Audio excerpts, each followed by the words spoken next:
Let me ask you something that most people are too polite to say out loud. Why do so many folks seem to go downhill fast after 70? Not a slow, graceful decline, but like a steep drop off a cliff. One year you're walking 3 miles a day, and the next, you're winded getting out of a chair.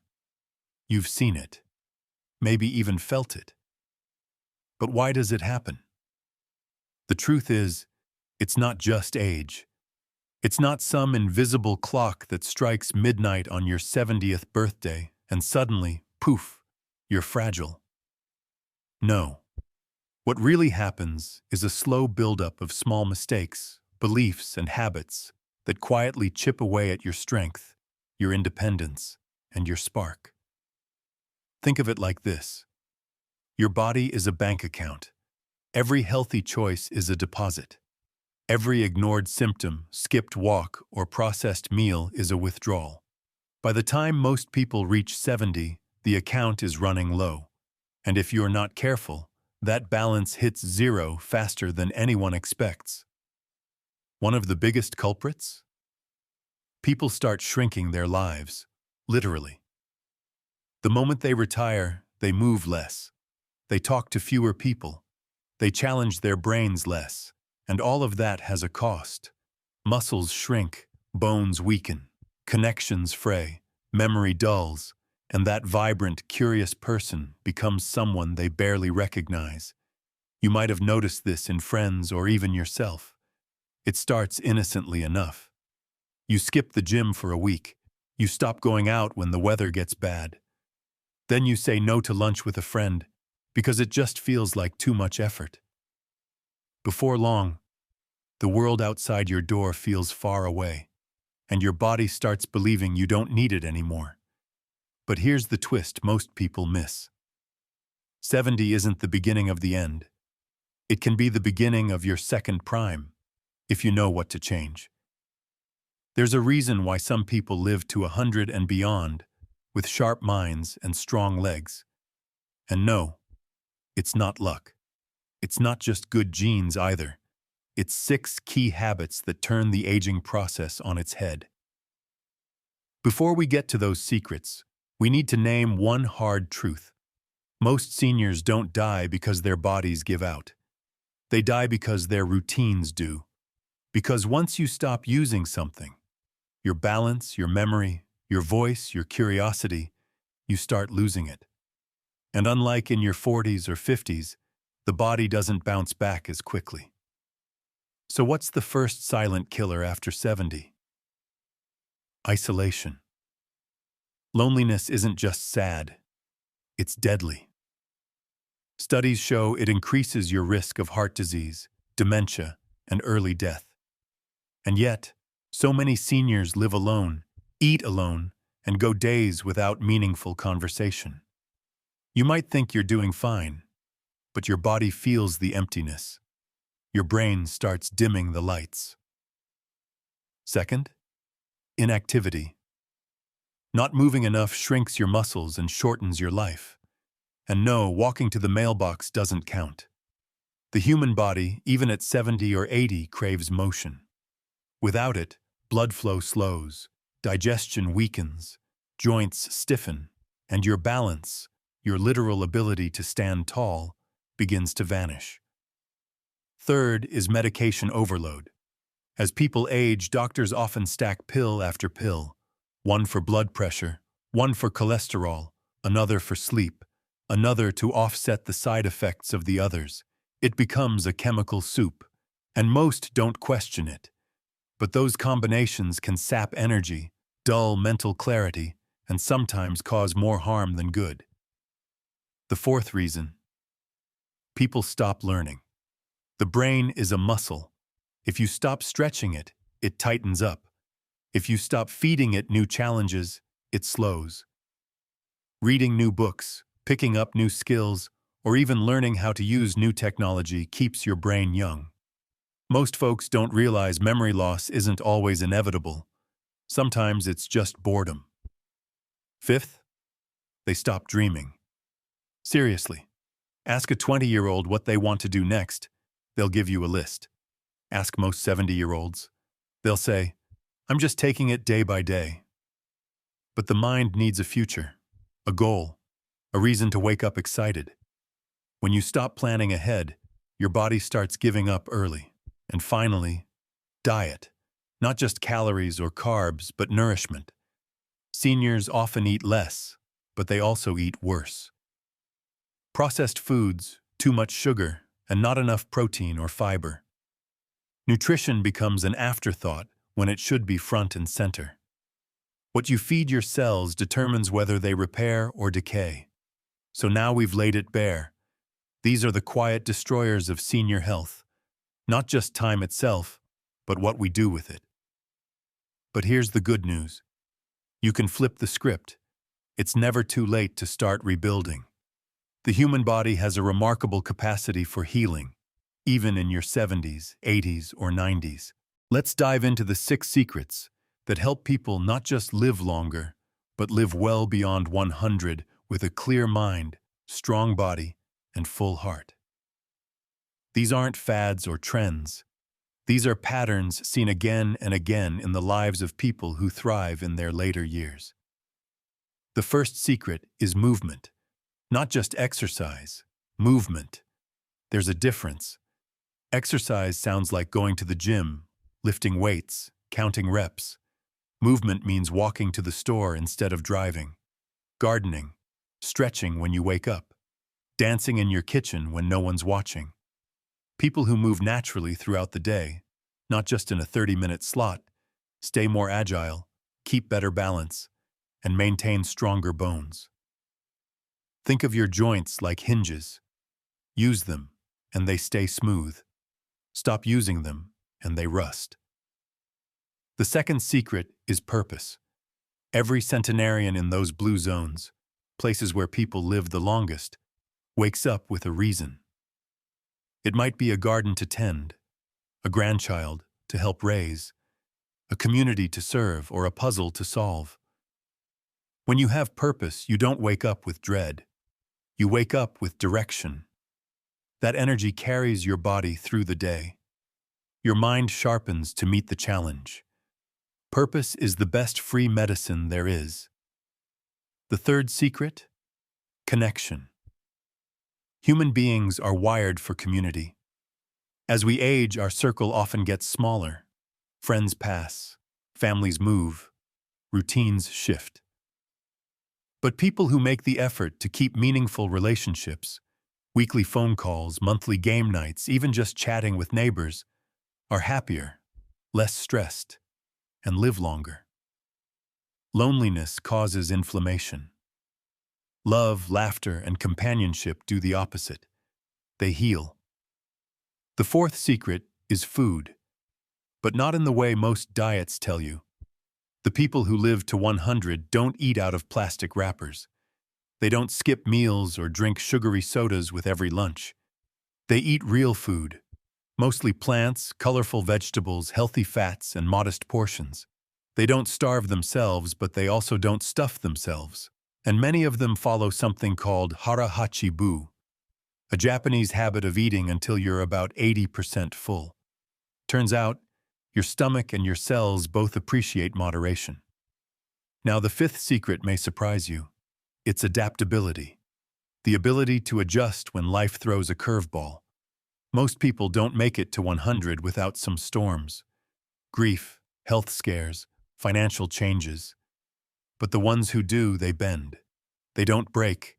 They cry, then they get up. They lose, but they rebuild. They accept change and keep moving forward. Adaptability keeps your stress lower, and lower stress means lower inflammation. And that's the hidden root of many chronic illnesses. And finally, the sixth secret is curiosity.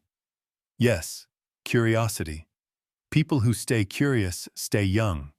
They don't say, "I'm too old for that." They ask questions.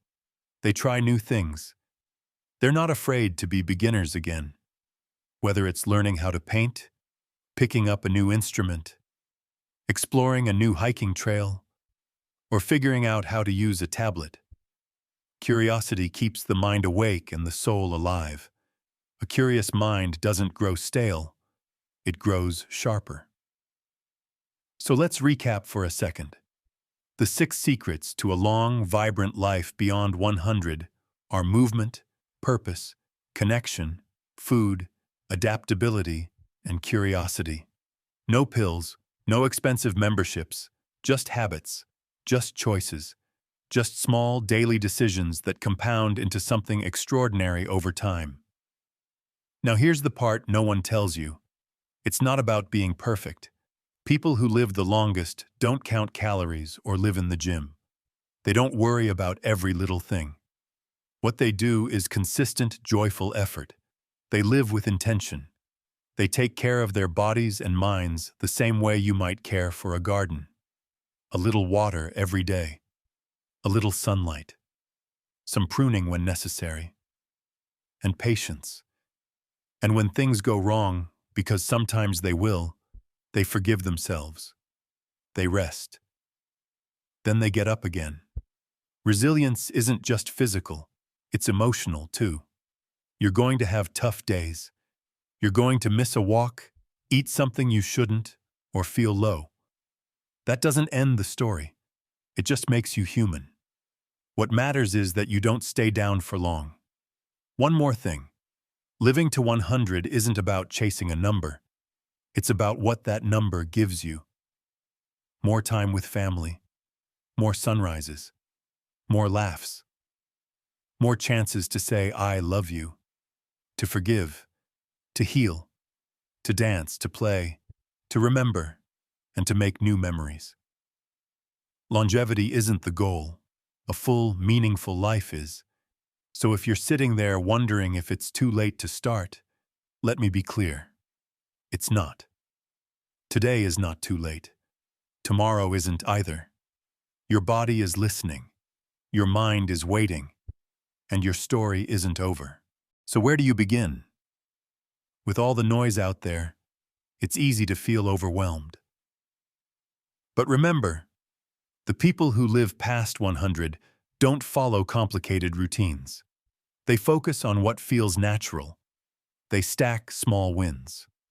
So let's walk through how you can bring these 6 secrets into your life. Not someday, but starting now. Start with movement. Don't overthink it. You don't need a fitness plan or a trainer yelling at you in spandex. What you need is consistency. Walk around the block every morning. Stretch when you get out of bed. Stand up and sit back down from a chair 10 times. That's a squat, by the way. If you can't walk far, move your arms, twist your torso, roll your ankles. The point is to send a message to your body. We're still in the game. You'd be amazed how much stronger you feel in just 2 weeks of gentle daily movement. Then there's purpose. Ask yourself, what gets me up in the morning? If you don't have an answer, that's okay. Create one. It can be small. Start a daily ritual of writing down one thing you want to do that day. Water the garden. Call your niece. Learn a new word. Purpose doesn't have to be dramatic. It just has to be yours. As for connection, here's the challenge. Reach out. Make one phone call a day. Write a letter. Visit someone. Join a club, even if it's virtual. Say yes when someone invites you to lunch. Don't wait for others to come knocking. Be the one who knocks. And if that feels hard, start by making eye contact with someone and saying hello. That small act of warmth could be the start of something beautiful. Now food. Look at your plate. Is there color on it? Not food dye color. Real, natural color. Greens, reds, oranges, purples. Can you pronounce the ingredients? The fewer the ingredients, the better. Don't fall for fad diets. Eat foods your grandmother would recognize. Beans, leafy greens, oats, nuts, berries, olive oil. Sip water throughout the day. And don't eat in front of the television. It tricks your brain into thinking you're still hungry. Instead, sit at the table and eat like it matters, because it does. Adaptability might be the trickiest. It's hard to change when you've done something one way for 50 years. But you can. You've done harder things. You've survived grief, loss, heartbreak, illness. Changing your morning routine? That's nothing compared to what you've already overcome. So when life throws you a change, a new doctor, a new phone, a new ache, breathe through it. Ask questions, stay open, and remind yourself, I can handle this, because you can. And curiosity? That's your spark. Feed it. Ask more questions than you answer. Read something outside your usual genre. Try something your grandkids are into. You don't have to be good at it. Just be curious. Look up at the stars. Learn about the birds in your yard. Rewatch a movie from your youth and notice something new. Curiosity brings surprise, and surprise brings joy. That's how you keep life fresh, even when your joints creak louder than your floorboards. Here's a simple but powerful thing to try. Each night, write down 3 things that made you smile. A kind word, a breeze, a funny memory. This rewires your brain to look for the good, even on hard days. And a positive outlook doesn't just feel nice, it adds years to your life. Now, if you've made it this far, you might be wondering, why don't more people do this? Why do so many fade out early when the road to vitality is so clear? The answer is simple. It's not flashy. It doesn't promise instant results. It requires patience. But if you start planting seeds now, the harvest will surprise you. You'll feel stronger. You'll stand taller. You'll laugh more. And maybe, just maybe, you'll be one of those rare souls who sees 100 not as a miracle, but as a milestone. So here's your invitation. Don't settle for just existing. Don't believe the lie that your best days are behind you. You are not done growing. You are not done loving. You are not done mattering. The world still needs your wisdom, your humor, your stories, your presence. Someone out there still needs to hear your voice, even if it shakes. And if anyone ever tries to tell you that it's too late, just smile and keep walking. Because now you know the truth. You've got 6 secrets in your pocket. You've got years ahead of you waiting to be filled. And if you're still here, still curious, still listening, you're already halfway there. Now, if you found even one thing in this that made you pause, that made you feel seen or sparked an idea, you know what to do. Hit subscribe. We're just getting started. And drop a comment below. Tell us where you're watching from. Maybe someone near you is walking this same path, looking for the same light. And who knows? Maybe 100's not the finish line. Maybe it's the warm-up.